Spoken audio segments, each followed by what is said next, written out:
This week, the FAA awards a production certificate to Eclipse for the new 550 jet. But it's another round of layoffs hitting Hawker-Beechcraft. The director of Avatar wants to try extraterrestrial mining for real. And American Airlines responds to the merger talk with U.S. Airways.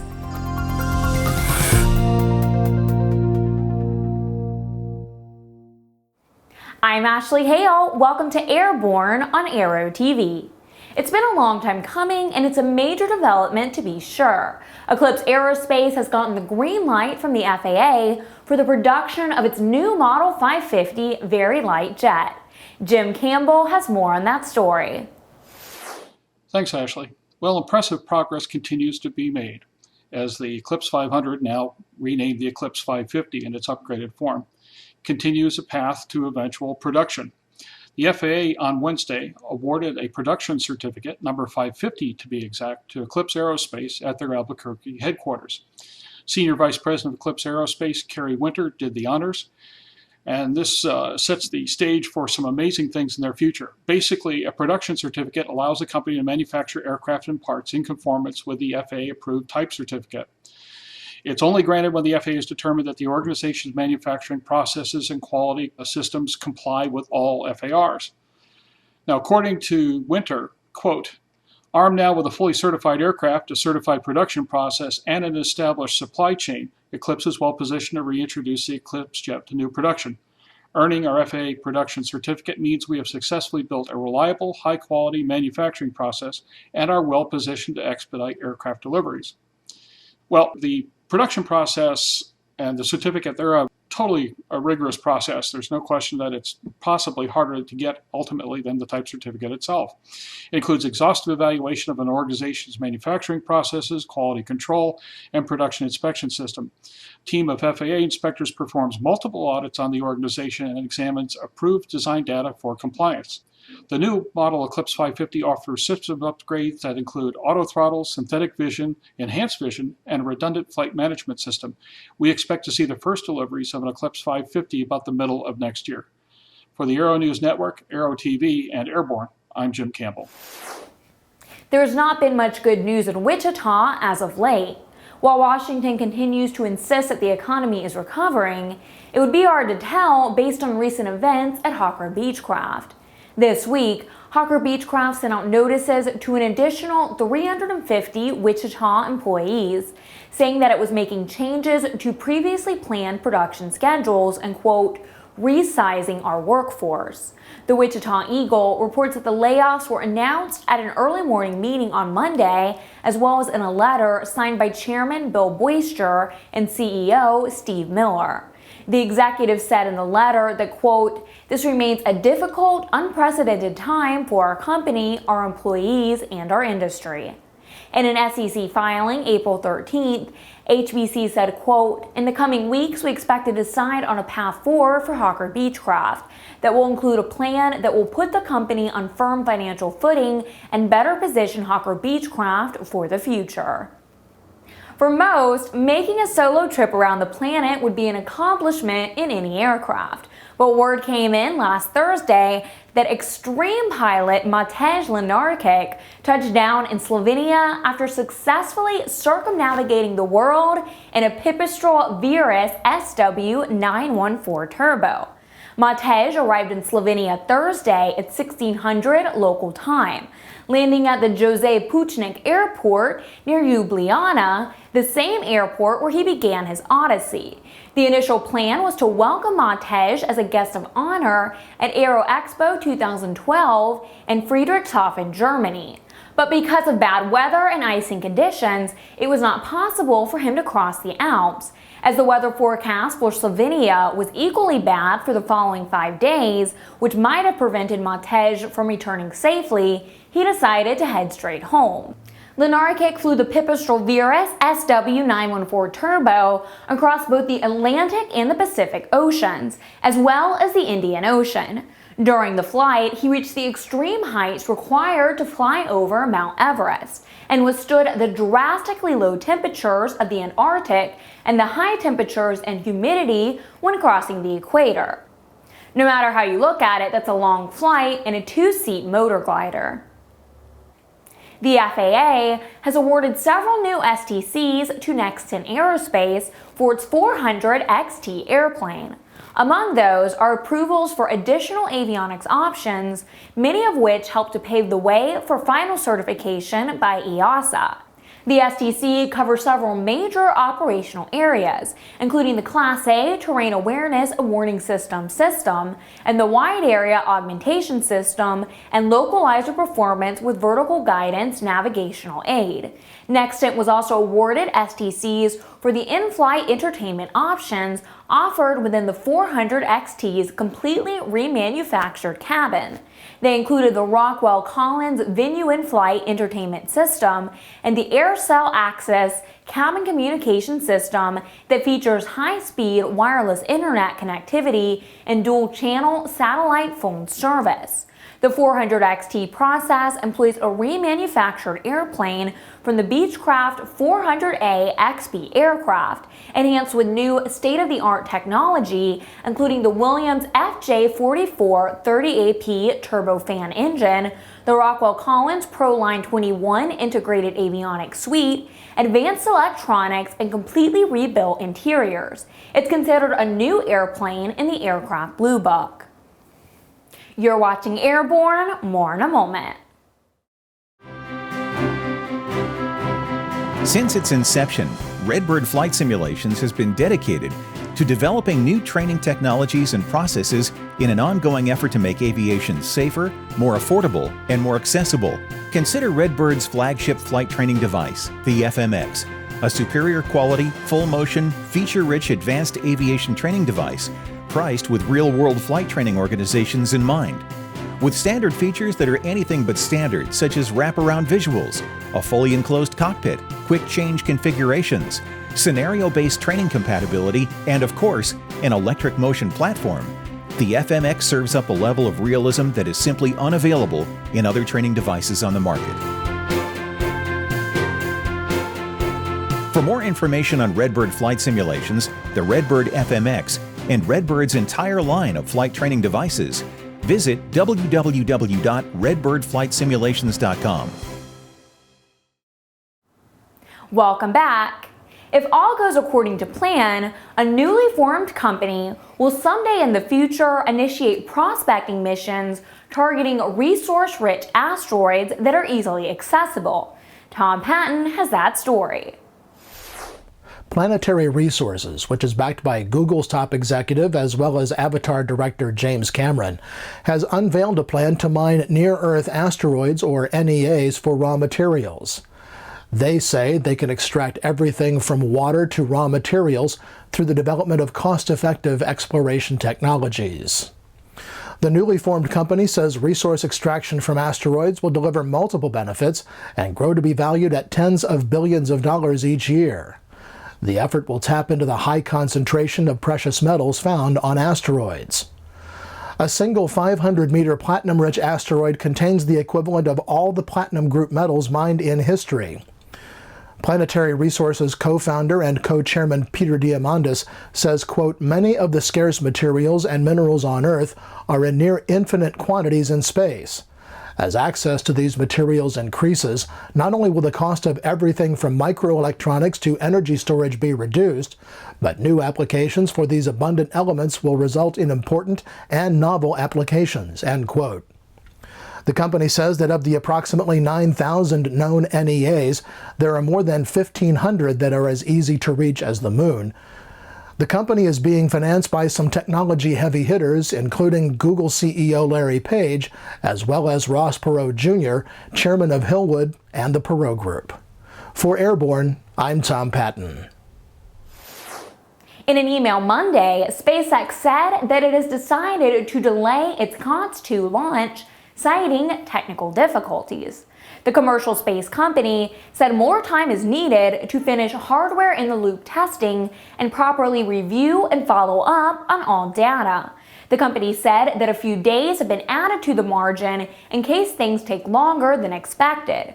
Quote, "As a result, our launch is likely to be pushed back by 1 week, pending coordination with NASA." No new target date has been set for the launch attempt, and insiders suggest that the delay could be a fair deal longer if the date gets pushed back and interferes with the next Soyuz docking. The planned mission calls for SpaceX's Dragon capsule to conduct a series of checkout procedures to test and prove its systems, including rendezvous and berthing with the International Space Station. 7 months after the most recent test flight of DARPA's hypersonic HTV-2, the secretive agency has released the results of its investigation as to why it went down in the ocean. DARPA says that based on state-of-the-art models, ground testing of high-temperature materials, and understanding of thermal effects and more well-known flight regimens, a gradual wearing away of the vehicle's skin as it reached stress tolerance limits was expected. But larger than anticipated portions of the vehicle's skin peeled from its frame, and the resulting gaps created strong impulsive shock waves around the vehicle as it traveled nearly 13,000 miles per hour, causing the vehicle to roll abruptly. Based on knowledge gained from the first flight in 2010 and incorporated into the second flight, the vehicle's aerodynamic stability allowed it to right itself successfully after several shockwave-induced rolls. Eventually, however, the severity of the continued disturbances finally exceeded the vehicle's ability to recover. Moving forward, DARPA says the HTV-2 program will incorporate new knowledge gained to improve future model flight tests. In just a moment, inspiring words from the president of AEA. I'm Ashley Hale, and you're Airborne on Aero TV. The DFC-90 all-digital attitude-based autopilot delivers significant performance and safety improvements over previous generation systems. Its innovative flight envelope protection guards against autopilot-induced stalls, and the straight and level mode provides one-button recovery from unusual attitudes for an added measure of safety. Immensely popular within the cirrus community, the DFC-90 is now being made available for a growing list of aircraft including Piper Matrix and Mirage, Cessna 182s, and Beech Bonanzas and Barons. Fly with confidence. Fly with DFC-90. Thanks for joining us. It's time for this week's Barnstorming Commentary, and we have something a bit different for you this week. Aircraft Electronics Association President and CEO Paula Dirks gave an inspiring speech at the opening of this year's convention in Washington, D.C. Her theme, Take Back Our Industry. It was one of the gutsiest and most salient addresses we've heard in the GA game for years. Here are some excerpts to explain why we remain so impressed with the focus and mission of AEA. Now, I'm going to be the first to tell you that I am not an economist. I'm not a professional aviation forecaster. I'm not a fortune teller, and I definitely don't believe in reading tea leaves. I just believe that how we, as the general aviation industry, move forward from here is up to us, to each one of us sitting here this morning and on the floors of the convention halls the rest of the week. There are signs that the economy is improving, and of course that's good news. But even so, there are still many challenges each and every one of us face. Rising fuel prices, sluggish new aircraft production, your customers who are still protecting their wallets, and recently, once again, the threat of user fees in President Obama's 2012 budget proposal. But even with those hurdles, I think it's important for each of us to remember what may happen on Wall Street cannot define us. And what happens in the capitals of each of your nations should not render you powerless. And what the general media continues to say and portray as a negative light on our industry should not paralyze any of us. It is time for each and every one of us to stop apologizing for who we are and what we do and take back our industry. On the surface, it seems like rental cars are more important than GA airplanes at Long Beach Airport in California. But the airport management is making sure that it does what it can to hang on to its general aviation business. The bad news is FBO, Millionaire North Incorporated, is being displaced by the construction of a rental car hub, according to a report in the Long Beach Business Journal. The good news is that the airport's management has committed to building a new facility for Millionaire North. And while there has not been a new site identified as of yet, the FBO has been offered a short-term lease while a site is found and the facility built. The FBO currently has about 100 tie-downs, 36 T-hangars, other hangars, a shop, and office facilities. It also has a 200,000-gallon bulk fuel facility. With the estimate on a new building for Millionaire North being somewhere between 3 and 5 years, the airport has signed a 5-year lease with the FBO. There's a 180-day exit clause built in for the possibility that things could move more quickly. Quote, "We cannot move forward with any development until we first handle all the needs of the general aviation community," said J.C. Squires, who manages finance and administration for the airport. "We do not want to drive any more general aviation off the airport," said Kevin McCatron, the secretary of the Long Beach Airport Association. He said the airport has already lost a lot of GA business due to the recession and that the new FBO needs to be at a prime location with the same capacity and competitive prices. Top management at AMR Corporation released a letter to its employees Tuesday saying that the recent non-binding agreements between American labor unions and U.S. Airways have no real effect on the company's bankruptcy proceedings or business decisions. The letter from Chairman and CEO Tom Horton said that the company plans to, quote, "proceed on our path toward a successful restructuring of American." He said that the actions of U.S. Airways are not binding on AMR Corporation or the unions in any way. Horton said U.S. Airways has made the announcements as a way to, quote, "address the challenges it has faced for a long time," but that the company was not considering a merger at this time.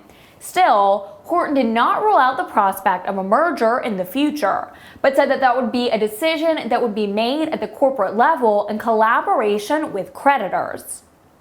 EAA tells ANN that an amendment to the House National Defense Authorization Act will no longer be offered to the bill. It would have precluded military aircraft from being loaned to private individuals, associations, or museums where there was any intent of flying the historic vintage Warbirds, even at air shows or demonstrations in support for veterans. Last week, we reported that EAA, Warbirds of America, the Commemorative Air Force, the Collings Foundation, and other aviation groups were rallying their members in opposition to the amendment, and the effort has proven successful. While EAA members were expressing their views to their elected officials, Representative Sam Graves, a longtime EAA and Warbirds of America member, reached out to House colleagues, including the proposal's sponsor, Representative Mike Turner, regarding the devastating effect the amendment could have on U.S. Warbird operations.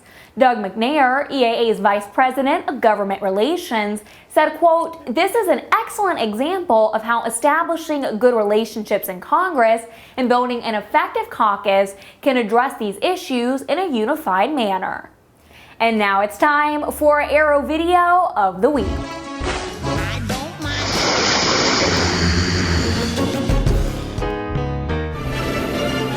This week, put a camera on the wing of your bush plane in Papua New Guinea and you'll see some of the most spectacular scenery anywhere on the Earth, and get a feel for what it's like to be a bush pilot in this remote area.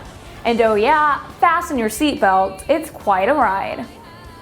To find this video, go to YouTube and search for Inero Duma Tamika. The full video runs about 9.5 minutes in length. And if you have a suggestion for a future Aero video of the week, you can send us a link to news-spy@aero-news.net. Finally this week, a California man was arrested last Friday after attempting to steal an airplane at gunpoint. Police say 25-year-old Troy Daniel Long of Bellflower walked into the terminal office at Compton's Woodley Airport early Friday morning and took the keys to a Cessna 152, according to the Los Angeles Daily News. When employees attempted to stop him, he reportedly pulled out a handgun. As deputies arrived, Long had entered the plane and started the engine. He was attempting to taxi away and take off, but the one-time student pilot at Compton had forgotten a key step in his pre-taxi checklist. The Los Angeles Times reports that Sheriff spokesman Captain Mike Parker said Long was revving the engine of the 152 and it was, quote, lurching and bucking against the chain that was still attached to the tail tie-down point. Seeing that he was outgunned by a number of deputies, Long reportedly shut down the Cessna's engine and surrendered. He was booked by the FBI on charges of suspected aircraft piracy. Too bad being just plain dumb isn't a crime as well. Get comprehensive, real-time, 24/7 coverage of the latest aviation and aerospace stories anytime at aero-news.next. And join us again next week for another edition of Airborne here on Aero TV. I'm Ashley Hale. Thanks for watching, and we'll see you next week.